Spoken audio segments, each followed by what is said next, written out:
माचिस एक छोटी सी डिब्बी जिसने हर दिल में जलाई थी आजादी की आग। इंसान के सभ्य होने की कहानी आग से शुरू होती है।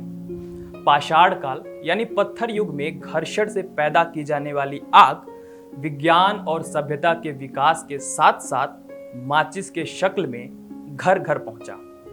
माचिस के आविष्कार का श्रेय उस ब्रिटेन को है जिसने हिंदुस्तान को गुलाम बनाकर राज किया और बाद में इसी माचिस को हिंदुस्तानियों ने अंग्रेजों के खिलाफ आजादी के शोले भड़काने में इस्तेमाल किया। आजादी के आंदोलन से जुड़े संदेशों को घर घर पहुंचाने का हथियार माचिस बन गया। इसीलिए इस छोटी सी डिब्बी की कहानी बेहद दिलचस्प और रोमांचक है। मानव सभ्यता के विकास की कहानी पाषाण युग से शुरू होती है, जब इंसान ने रहने, खाने और जीने के लिए निश्चित तौर तरीके अपनाने की दिशा में कदम बढ़ाना शुरू किया। इसी दौरान भोजन को पकाने के लिए आग की जरूरत महसूस हुई और दो पत्थरों को रगड़कर आग का आविष्कार हुआ। आग के आविष्कार के बाद मानव सभ्यता की विकास यात्रा शुरू हुई। पत्थरों को रगड़ने से आग की खोज हुई, जो बाद में विज्ञान की प्रगति के साथ ही बारूद और घर्षण के सिद्धांत तक पहुंचने के बाद माचिस के रूप में सामने आया। माचिस के आविष्कार का श्रेय ब्रिटेन के जॉन वॉकर को जाता है, जिन्होंने 1827 में पहली बार माचिस का आविष्कार किया। चूंकि जॉन वॉकर की बनाई माचिस ज्यादा सुरक्षित नहीं थी, इसीलिए इस पर कई प्रयोग जारी रहे। सबका मकसद इसे इस्तेमाल के लिए सुरक्षित बनाना था। आखिरकार साल 1845 में सुरक्षित माचिस बनी, जिसका प्रयोग आज तक किया जा रहा है। ये तो हुई आग से लेकर माचिस के आविष्कार और इसे सुरक्षित बनाने तक के सफर की कहानी। इस कहानी में यह जाहिर होता है कि भारत में पहले माचिस दूसरे देशों से ही बनकर आती थी। भारत में माचिस निर्माण का काम साल 1910 में एक जापानी परिवार ने शुरू किया। जापान से कोलकाता आकर बसे एक परिवार ने जब ये काम शुरू किया तो इसकी उपयोगिता को देखते हुए कुछ ही दिनों में इसकी कई और छोटी छोटी फैक्ट्री शुरू हो गई और देखते ही देखते ऐसे कारखाने दक्षिण भारत में भी धड़ाधड़ खुलने लगे। बाद में माचिस निर्माण का ज्यादातर काम दक्षिण भारत से ही होने लगा।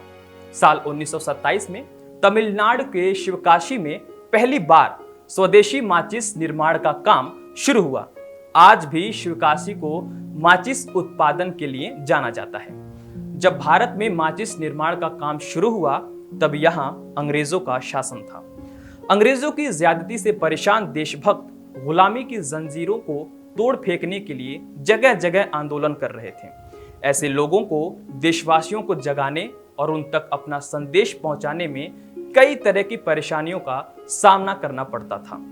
तमाम तरह की परेशानियां झेलने के बावजूद उनका संदेश घर घर तक नहीं पहुंच पाता था। उस दौर में न तो सोशल मीडिया, न मोबाइल फोन और न ही कंप्यूटर और वायरल करने वाले दूसरे हथियार। ऐसे में माचिस की छोटी सी डिब्बी उम्मीद की लौ बनकर उभरी। चूंकि माचिस का काम हर घर में, हर घर की रसोई में पड़ता है, इसीलिए अपनी बातों को, अपने विचारों को घर घर पहुंचाने का जो तरीका स्वतंत्रता सेनानी ढूंढ रहे थे वो उन्हें माचिस में दिखा। आजादी के मतवालों ने घर घर की जरूरत माचिस के लेबल पर अपने संदेश वाले लेबल चिपकाने शुरू किए। बहुत से स्वतंत्रता सेनानियों की तस्वीरें माचिस के कवर्स पर छपने लगी। माचिस के लेबल स्वदेशी अपनाने का संदेश देने लगे। माचिस के लेबल पर महात्मा गांधी, सुभाष चंद्र बोस जी की तस्वीर के अलावा जय हिंद के नारे छपने लगे।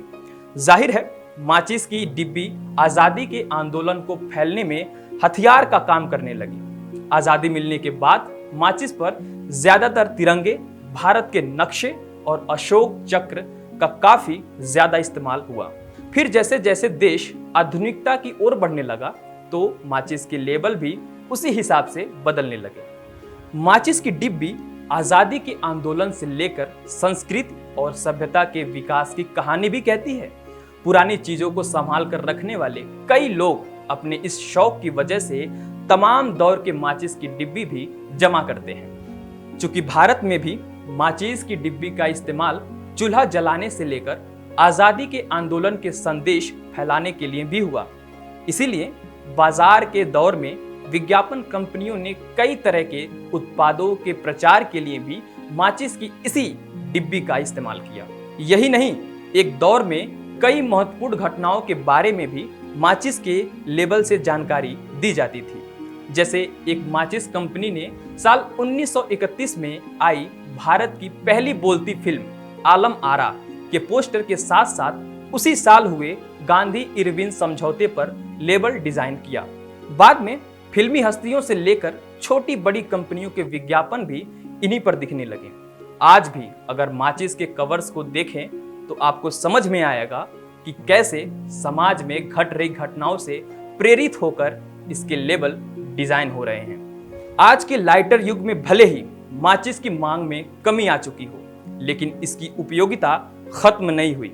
इसीलिए आगे से जब भी आप माचिस खरीदें तो एक नजर आजादी के आंदोलन से लेकर विकास का संक्षिप्त इतिहास लिखने वाले इस लेबल पर जरूर गौर करें।